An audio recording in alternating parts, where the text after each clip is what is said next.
नमस्कार दर्शकों। मैं लक्ष्मण आज इस न्यू वीडियो के अंदर आप सभी का हार्दिक स्वागत अभिनंदन करता हूं। आप देख रहे हैं लक्ष्मण सुधार यूट्यूब चैनल। इस पे आपको मैं नॉलेजेबल जानकारी प्रोवाइड करवाता रहूँगा। आप चैनल को सब्सक्राइब कीजिएगा, वीडियो को लाइक कीजिएगा, शेयर कीजिएगा और कमेंट में बताइएगा कि आपकी वीडियो कैसी लगी और आगे की वीडियो किस तरह की बनाएं। आज का वीडियो हिस्ट्री के ऊपर है, इतिहास के ऊपर है कि व्हाट इज हिस्ट्री। देखिए, सबसे पहले जब हम बात करते हैं हिस्ट्री की, अक्सर विश्व को, अपने देश को, अपनी सभ्यता को या संस्कृति को जानने के लिए पीछे जो घटनाएं घटी हैं उनके बारे में जानने के लिए हम हिस्ट्री का अध्ययन करते हैं, इतिहास पढ़ते हैं, हिस्ट्री स्टडी करते हैं।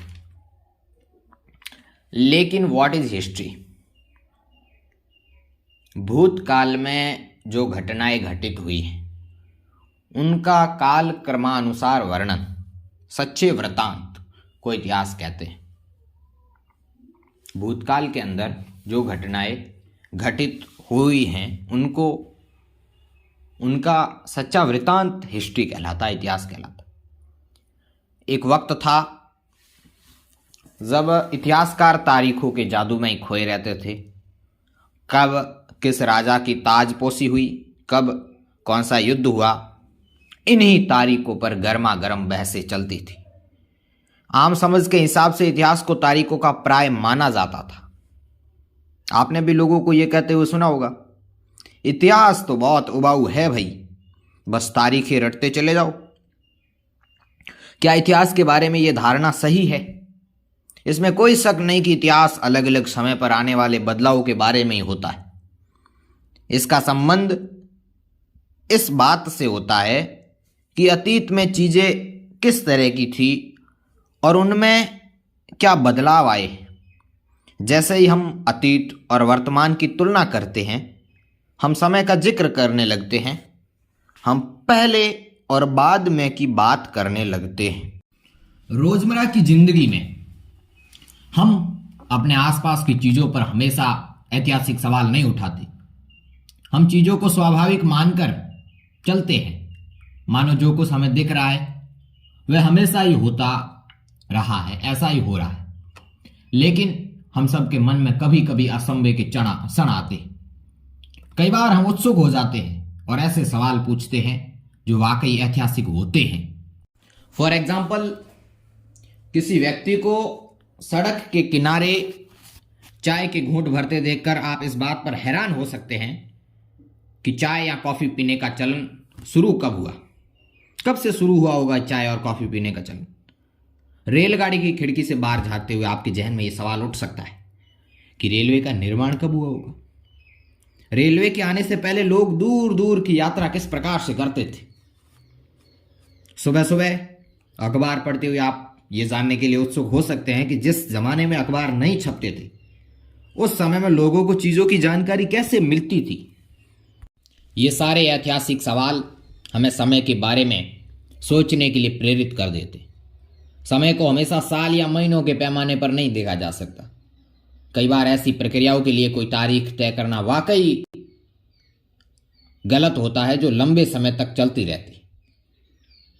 भारत में लोगों ने अचानक एक दिन सुबह सवेरे चाय पीना शुरू नहीं कर दिया था। इसका स्वाद धीरे धीरे ही उनकी जबान पर चढ़ा था। इस तरह की प्रक्रियाओं के लिए कोई स्पष्ट तिथि नहीं हो सकती। इसी तरह हम ब्रिटिश की स्थापना के लिए कोई एक तिथि नहीं बता सकते। राष्ट्रीय आंदोलन किस दिन शुरू हुए या अर्थव्यवस्था या समाज में किस दिन बदलाव आए, यह बताना भी संभव नहीं है। ये सारी चीजें एक लंबे समय में घटती हैं। ऐसे में हम सिर्फ एक अवधि की ही बात कर सकते हैं, एक लगभग सही अवधि के बारे में बता सकते हैं जब वे खास बदलाव दिखाई देने शुरू हुए होंगे। तो फिर लोग इतिहास को तारीखों से जोड़ कर क्यों देखते हैं? तो फिर लोग इतिहास को तारीखों से जोड़कर क्यों देखते हैं? इस जुड़ाव की एक वजह है। एक समय था जब युद्ध और बड़ी बड़ी घटनाओं के ब्यौरों को इतिहास माना जाता था। यह इतिहास राजा महाराजाओं और उनकी नीतियों के बारे में होता था। इतिहासकार ये लिखते थे कि कौन से साल में राजा को ताज पहनाया गया, किस साल में उसका विवाह हुआ, किस साल में उसके घर में बच्चा पैदा हुआ, कौन से साल में उसने कौन सी लड़ाई लड़ी, वह कब मरा और उसके बाद कब कौन सा शासक गद्दी पर बैठा। इस तरह की घटनाओं के लिए एक निश्चित तिथि बताई जा सकती है और इस तरह के इतिहास में तिथियों का महत्व बना रहता है। जैसा हमें पता है कि इतिहासकार बहुत सारे दूसरे मुद्दे, दूसरे सवालों के बारे में भी लिखने लगे हैं। वे इस बात पर ध्यान देते हैं कि लोग किस तरह अपनी रोजी रोटी चलाते हैं, वे क्या पैदा करते हैं और क्या खाते हैं, शहर कैसे बने, बाजार किस तरह से फैले, किस तरह से रियासतें बनी, नए विचार पनपे और संस्कृति व समाज किस तरह से बदली। कौन सी तारीख? कुछ तारीखें को महत्वपूर्ण मानने का पैमाना क्या होता है? हम जो तारीखें चुनते हैं, जिन तारीखों के इर्द गिर्द हम अतीत की कहानी बुनते हैं, वे हमें अपने आप में महत्वपूर्ण नहीं होती। वे इसलिए महत्वपूर्ण हो जाती हैं क्योंकि हम कुछ खास घटनाओं को महत्वपूर्ण मानकर चलने लगते। अगर अध्ययन का विषय बदला जाता है, अगर हम नए मुद्दों पर ध्यान देने लगते हैं, तो महत्वपूर्ण तारीखें भी बदल जाती हैं। मित्रों, एक उदाहरण पर विचार करते हैं कि भारत में ब्रिटिश इतिहासकारों ने जो इतिहास लिखे, उनमें हर एक गवर्नर जनरल का शासनकाल इम्पोर्टेंट था, महत्वपूर्ण था। ये इतिहास प्रथम गवर्नर जनरल जो वॉरेन हेस्टिंग्स के शासन से शुरू होते थे और आखिरी वायसराय जो था लॉर्ड माउंटबेटन के साथ खत्म होती। अलग अलग अध्याय के अंदर हम दूसरे गवर्नर जनरल जो भी Hastings, Wellesley, Bentinck, Dalhousie, Canning, Lawrence, Lytton, Ripon, Curzon, Hardinge, Irwin, इन सब के बारे में पढ़ते हैं। और इस इतिहास में गवर्नर जनरल और वायसराय का कभी न खत्म होने वाला सिलसिला ही छाया रहता है। इतिहास की इन किताब में सारी तारीखों का महत्व इन अधिकारियों, उनकी गतिविधियां, उनकी नीतियां, उपलब्धियों के आधार पर ही तय होता है। ये ऐसे थे मानो इन लोगों के जीवन के बाहर कोई चीज थी ही नहीं जिसे जानना महत्वपूर्ण हो। इन लोगों के जीवन का क्रम ब्रिटिश भारत के इतिहास में अलग अलग अध्यायों का विषय बन जाता था। क्या हम इसी दौर के इतिहास को अलग ढंग से नहीं लिख सकते? गवर्नर जनरल के इस इतिहास के चौखटे में हम भारतीय समाज के विभिन्न समूह और वर्ग की गतिविधियों पर किस तरह ध्यान दे सकते हैं। जब हम इतिहास या कोई कहानी लिखते हैं तो उसे टुकड़ों या अध्यायों में बांट देते हैं। हम ऐसा क्यों करते हैं? ऐसा इसलिए किया जाता है ताकि हर अध्याय में कुछ सामंजस्य रहे। इसका मकसद कहानी को इस तरह से सामने लाना होता है कि उसे आसानी से समझा जा सके, याद रखा जा सके, अंडरस्टैंड किया जा सके और रिमेंबर कर सके अपन। इस प्रक्रिया में हम सिर्फ उन घटनाओं पर जोर देते हैं जो उस कहानी को पेश करने में मददगार होती। जो इतिहास गवर्नर जनरलों के जीवन के इर्द गिर्द चलता है, उसमें भारतीयों की गतिविधियां कोई मायने नहीं रखती, उनके लिए वहां कोई जगह नहीं होती। तो फिर क्या किया जाए? जाहिर है हमें अपने इतिहास का एक अलग खाका बनाना पड़ेगा। इसका मतलब यह है कि हम जिन तिथियों को हम महत्व देते हैं वे महत्वपूर्ण नहीं रहेगी। हमारे लिए जो नई तिथियां हैं वो महत्वपूर्ण रहेगी। इतिहास को हम अलग अलग काल खंडों के अंदर बांटने की कोशिश करते हैं, काल खंडों के अंदर विभक्त करने की कोशिश करते हैं। इसकी भी एक वजह है। हम एक दौर की खासियतों, उसके केंद्रीय तत्वों को पकड़ने की कोशिश करते हैं। इसलिए ऐसे शब्द महत्वपूर्ण हो जाते हैं जिनके सारे हम समय को बांटते हैं। ये शब्द अतीत के बारे में हमारे विचारों को दर्शाते हैं। वे हमें बताते हैं कि एक अवधि से दूसरी अवधि के बीच आए बदलाव का क्या महत्व होता है। एक 1817 में स्कॉटलैंड के अर्थशास्त्री और राजनीतिक दार्शनिक जेम्स मील 3 विशाल खंडों में हिस्ट्री ऑफ ब्रिटिश इंडिया नामक एक बुक्स पब्लिश की, लिखी ब्रिटिश भारत का इतिहास, जो उस पुस्तक का नाम था। इस किताब में उन्होंने भारत के इतिहास को हिंदू, मुस्लिम और ब्रिटिश इन 3 कालखंडों में बांटा था। कालखंडों के इस निर्धारण को ज़्यादातर लोगों ने मान भी लिया कि आपको भारतीय इतिहास को समझने के लिए इस तरीके में कोई समस्या नहीं दिखाई देती।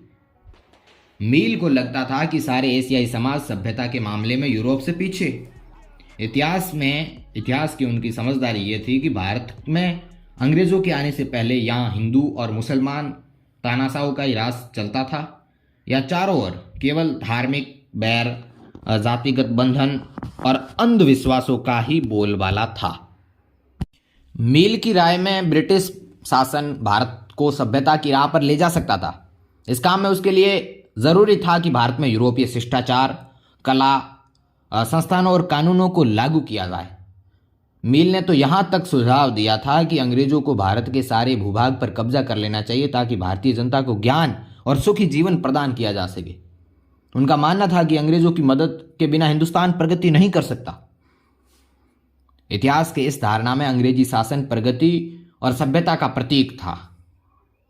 अंग्रेजी शासन से पहले सारा अंधकार का दौर था। क्या इस तरह की धारणा को स्वीकार किया जा सकता है? क्या इतिहास के किसी दौर को हिंदू या मुसलमान का दौर कहा जा सकता है? क्या इन सारे दौरों में कई तरह के धर्म एक साथ नहीं चलते थे? किस युग को केवल उस समय के शासकों के धर्म के हिसाब से तय करने की जरूरत क्या थी?